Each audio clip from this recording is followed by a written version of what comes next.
오늘도 새벽 예배를 드리게 하신 하나님께 감사와 찬송과 영광을 올려드립니다. 우리 다 함께 사도신경으로 신앙 고백하신 후에 찬송가 161장을 부르신 후 누가복음 24장의 말씀을 읽으신 다음 오늘 말씀을 듣겠습니다. 누가복음 24장 1절로부터 10절의 말씀을 오늘은 묵상하면서 예수님께서 주시는 부활의 교훈에 대해서 은혜를 받기를 소원합니다. 인류 역사 중에 가장 슬픈 날이 어느 날인가 생각을 해보면 아담과 하와가 하나님을 반역하고 죄 지음으로 에덴 동산에서 쫓겨난 날이 인류 최대의 비극의 날이라고 저는 생각해 봅니다. 그렇다면 인류 역사에서 가장 복되고 기쁜 날은 어떤 날일까요? 그것은 예수님께서 사탄, 사망, 지옥의 권세를 이기시고 부활하신 날입니다. 예수님은 십자가에 오전 9시에 못 박혀 오후 3시경에 다 이루었다. 성공을 선언하시고 아버지여 내 영혼을 아버지의 손에 부탁하나이다 하며 당신의 영혼을 하나님의 손에 부탁하시고는 고개를 뚝 떨구며 세상을 떠나셨습니다. 그때 온 하늘은 빛을 잃고 땅은 지진으로 흔들립니다. 예수님을 십자가에 못 박은 백부장은 이 광경을 보고 벌벌 떨면서 진실로 하나님의 아들이었구나 고백을 합니다. 이렇게 놀랍게 예수님께서 운명하신 후에 아리마대 사람 요셉이라는 국회의원이 빌라도 총독 앞에 섭니다.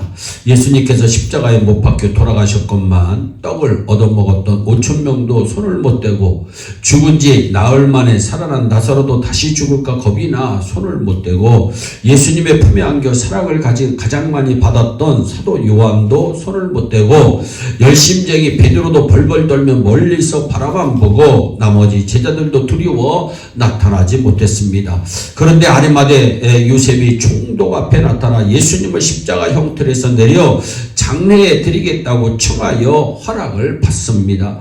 그리하여 아리마대 요셉은 니고데모와 함께 예수님의 시신을 몰약과 침량 섞은 것으로 유대인의 장례법대로 그 향품과 함께 세마포로 싸서 큰 돌에 판 자기의 새 무덤에 모셔다가 장례를 지냅니다. 이렇게 장례를 하고 나니까 바리새인과 헤롯 땅 대제사장과 서기관 백성의 장로들이 파수꾼들을 보내어 무덤 문을 큰 돌로 막고는 거기에 철저히 봉인하여 아무도 얼씬하지 못하도록 합니다. 이렇게 봉인한 이유는 제자들이 예수님의 시체를 훔쳐다가 숨겨놓고는 부활했다고 선전하지 못하도록 하기 위해서입니다. 이렇게 봉인을 해놓고는 군인들이 창과 칼을 들고 무덤을 굳게 지키게 했습니다. 사흘째 되는 이른 새벽 갑자기 캄캄한 하늘에 문이 열리더니 빛이 강하게 내리비칩니다. 그렇게 거세던 군인들이 깜짝 놀라며 이게 웬일이냐 하고 눈을 들어 하늘을 쳐다보니 천군천사가 내려오는 것이었습니다. 이때 군인들은 호랑이 앞에 강아지처럼 정말 고양이 앞에 쥐처럼 와들와들 떨기 시작합니다. 천사가 내려와 무덤을 막았던 큰 돌을 떼굴떼굴 굴려버립니다. 굴려가는 돌이 멎을 때 천사들이 그 돌 위에 성큼 올라앉는 것까지 떨면서 보던 군인들이 기절을 합니다. 이때 예수님은 무덤에서 일어나셔서 머리를 쌌던 수건과 몸을 감았던 수의를 차곡차곡 개어놓고 그리고는 영광의 옷을 입고 무덤을 나오십니다. 예수님께서 무덤에 나오실 때 왜 필요 없는 수의와 수건을 차곡차곡 개어 놓으셨을까요? 예수님은 어디서 무엇을 하시든지 뒤처리까지 깨끗이 하는 질서의 주님이십니다. 우리 하나님은 질서의 하나님입니다. 예수 믿는 사람은 질서 있게 살라는 것을 교훈하신 것입니다. 필요 없는 쓰레기라도 질서 있게 정리하는 것이 중요합니다. 사람이 있다가 떠난 자리는 어디든지 깨끗해야 합니다. 성도들은 말 한마디, 걸음걸이 하나도 종이 한 장을 버리거나 침 한 번 뱉는 것도 질서와 규칙을 따라 해야 합니다. 예수님의 빈 무덤처럼 질서 있는 모든 모습을 우리 예일의 성도들은 삶에서 보여주시기를 바랍니다. 그러면 예수님의 부활이 우리에게 교훈하는 것이 무엇일까요? 첫 번째, 예수님의 부활은 역사적 사실이라고 하는 교훈을 우리에게 줍니다. 또한 예수님의 부활은 기독교의 기초돌이요 기독교의 전부라고 하는 사실을 교훈합니다.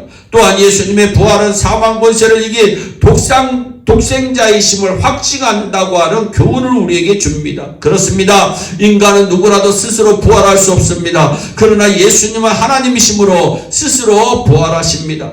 예수님의 부활은 또한 주님의 몸된 교회가 절대로 망하지 않는다고 하는 교훈을 우리에게 주십니다. 세상은 선이 악에 눌려 얼마 동안 고생할 수 있습니다. 그러나 예수님의 부활은 최후의 악을 밟고 이겼다고 하는 선언입니다. 솔직히 인간은 약합니다. 나는 모자랍니다. 지혜도 힘도 모든 것이 모두 모자랍니다. 그러나 부활하신 예수님께서 함께 하시면 지혜와 능력이 충만하여 못할 일이 없는 신자가 될 줄로 믿습니다. 이것이 신자입니다. 나는 약한 줄로 알고 겸손해야 합니다. 그러나 부활하신 예수님은 전능하심으로 그의 명령은 반드시 이루어질 줄 믿고 전진해야 합니다.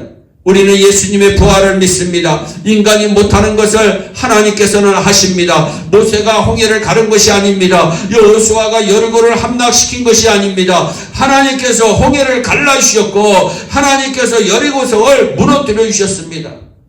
이것을 우리는 기적이라고 표현합니다. 사랑하는 성도 여러분, 내가 할 수 없다고 해서 무엇이든 할 수 없는 줄로 아는 사람은 하나님을 인정하지 못하는 분이십니다. 기독교는 2000년의 역사 과정에서 얼마나 많은 핍박을 받아왔는지 모릅니다. 그러나 날이 갈수록 예수 믿는 사람은 늘어만 가고 절대 줄어들지 않습니다. 날마다 어느 한 부분에 줄어드는 것 같지만 전 세계적으로 보면 계속 예수 믿는 사람은 주님 오시는 그날까지 늘어나가고 있습니다.